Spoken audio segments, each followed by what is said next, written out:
He married her for her father's money. He smiled at the altar. He signed the papers. He moved into the mansion.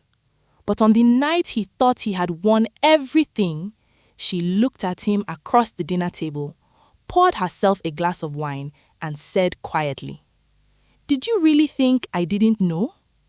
And that was the moment Stanley realized he was never the hunter. He had always been the prey. Stanley Okafor was the kind of man who could enter a room with nothing and leave with everything. Tall, sharp-dressed, with a smile that made women forget their scents and men forget their wallets.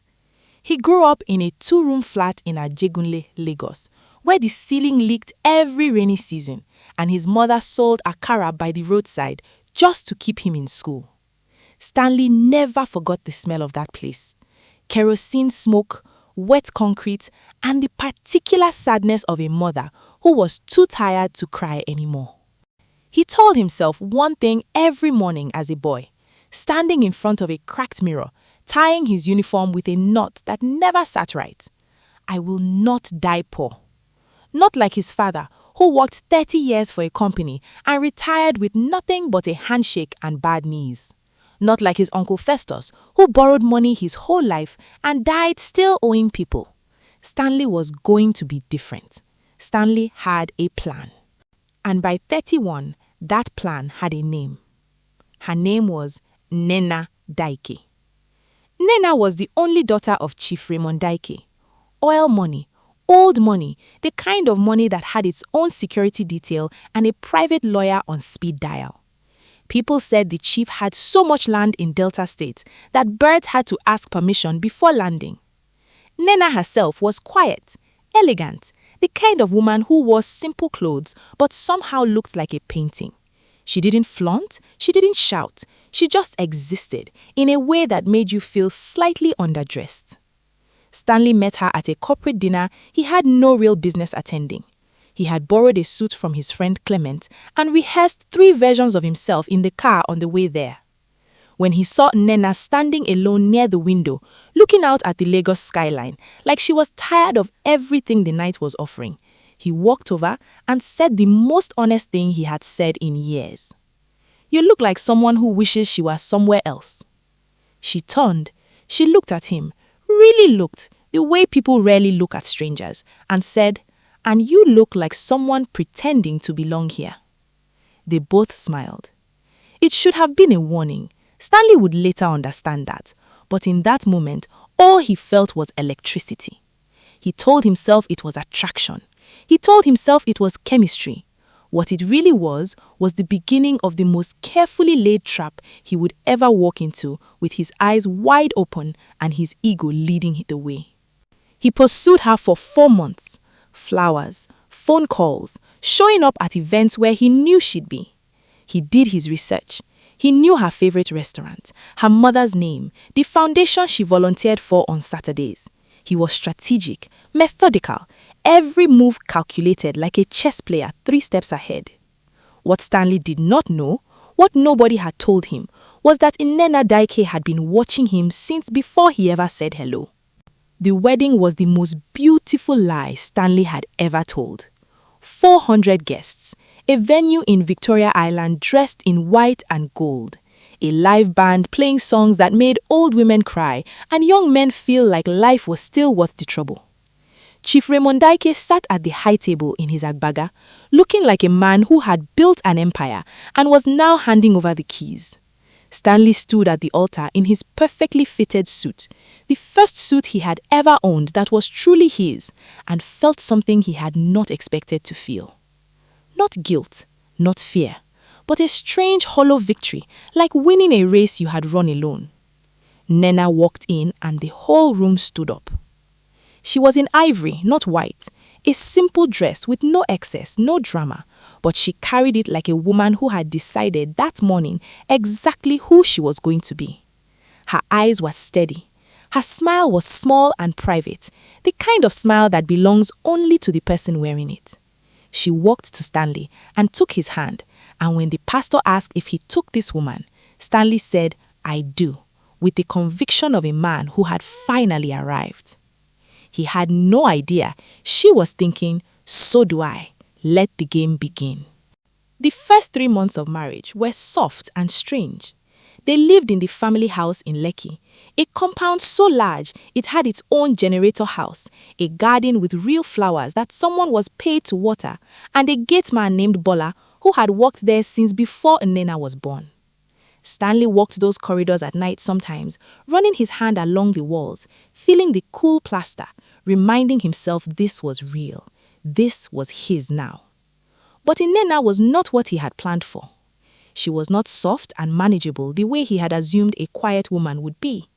She was not needy. She did not follow him around seeking approval or affection. She ran her own business, an event and logistics company she had built herself from 23, with her own clients, her own staff, her own money that had nothing to do with her father's name. She woke up at 5:30 every morning, made her tea without noise, read something for 30 minutes, and was on calls before Stanley had even opened his eyes. She never asked him where he was going. She never checked his phone. She never cried or complained or made demands.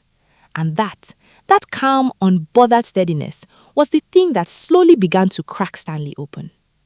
Because a man who marries for money expects to feel powerful. He expects to feel like he has won something, conquered something. But Nnenna treated him with a courtesy that felt, with each passing week, less like warmth and more like patience. Like she was waiting, like she already knew how the story ended and was simply watching it arrive. One night, 2 months into the marriage, Stanley was going through some documents in the home office when he found a thin brown envelope tucked inside a book on the shelf. He almost left it, but something, instinct or maybe guilt speaking, made him pull it out. Inside were photographs. Him, at the corporate dinner where they met, arriving, leaving, standing at the window, approaching Nnenna. And then others, him, at a restaurant with a woman that was not Nnenna 6 weeks before the wedding. Him at a hotel, him in a phone call that someone somehow had captured from outside. Stanley's hands went cold. His ears began to ring. There was a small note written in Nnenna's handwriting, neat and unhurried as always. It said, "I know everything. I married you anyway. The question is, why?"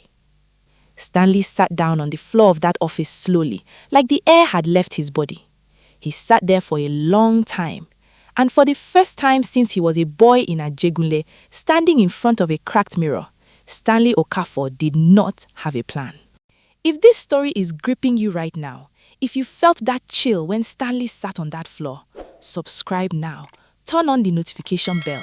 The best part is still coming. 3 days passed before Nnenna said anything. 3 days of Stanley walking around that house like a man with a stone in his chest. He ate but could not taste. He slept but could not rest.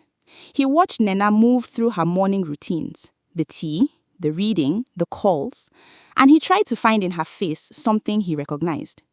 Anger, hurt, betrayal. But there was nothing except that same quiet, that same steadiness, and it terrified him more than shouting ever could. On the 4th night, she set 2 plates on the dining table. She poured wine, 1 glass for herself, 1 for him. She sat. She looked at him across the table the way you look at someone you have already made peace with in your heart. Then she said, "I grew up watching my mother smile through the worst years of her marriage. My father was not always the man you see now. He married her for status. She knew. She survived it. And when she died, she told me, 'Nnenna, never let a man choose you for the wrong reason and get away with it.'" Stanley could not speak. "I had you investigated before you said your first word to me at that dinner," she continued, her voice steady, no shaking, no tears. "I knew about your debts. I knew about the other women. I knew what you saw when you looked at my father's name." "Then why?" Stanley started. "Because I also saw something else," she said. "I saw a man who grew up with nothing and fought hard, not always clean, not always right, but hard. I saw the akara stains on your mother's hands in the photo in your wallet. I saw the way you looked at my father's workers, not with contempt, but with recognition, like you had been them." The room was completely silent. Outside, the Lagos night was doing what it always does, Loud, relentless, unbothered. Inside, something was breaking open. Not breaking apart, breaking open. "I married you," Nnenna said slowly, "to give you one chance to become the man the boy in you always wanted to be. But I will not carry the marriage alone, and I will not be your prize." She slid a document across the table. Stanley looked down. It was not divorce papers. It was an agreement drawn up by her lawyer. A partnership document. His name, her name, 50-50. Not in the family's oil business, in her company, the one she had built with her own hands. Her signature was already there. The line for his was blank. "I don't need your money," she said. "I never did. What I need is for you to decide right now who you actually want to be." Stanley looked at that document for a long time. He thought about his mother and her kerosene smoke and her tired hands. He thought about Clement's borrowed suit and rehearsed versions of himself and cracked mirrors. He thought about all the rooms he had entered pretending to be someone else. And then, for the first time in his adult life, Stanley Okafor cried. Not softly, not quietly. The ugly, shaking kind of crying that has been waiting years for permission. He pressed his fist to his mouth, and his whole body shook with it. This grief for the boy he had abandoned in order to become a man he wasn't even sure he liked. Nnenna did not reach for him immediately. She let it have it. She let it be what it was. Then she stood up, walked around the table, and put her hand on his shoulder. Just her hand. Warm, still. "Sign it," she said quietly. "And then call your mother. I want to meet her properly." Stanley wiped his face with the back of his hand. He picked up the pen. His hand was still trembling when it touched the paper.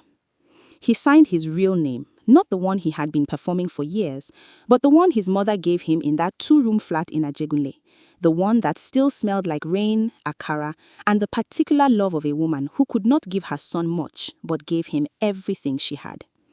He signed it like a man beginning, not ending. Nnenna poured him a glass of water. Outside, a night bird was singing somewhere in the compound garden, the kind of sound you only hear when everything loud has gone quiet enough for small things to matter again. And for the first time since the wedding, the house felt like a home. If this story moved you, share this with one person who needs to hear it. And if you are not yet subscribed, do it now. Every week we bring you stories that hit different, stories that stay with you.